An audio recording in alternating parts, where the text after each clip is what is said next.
नई दिल्ली से एक अहम खबर। भारत का जमीन का मुशाहिदा करने वाला सैटेलाइट EOS-09 हफ्ते की रात लॉन्च के दौरान नाकाम हो गया।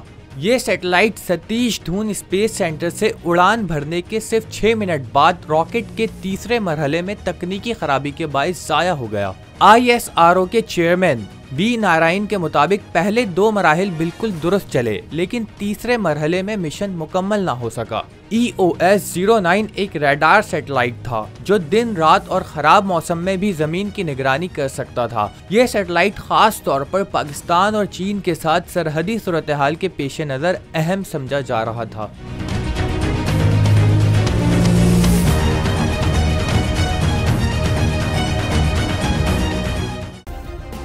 सब्सक्राइब करें और बेल दबाएं ताकि कोई खबर रह न जाए।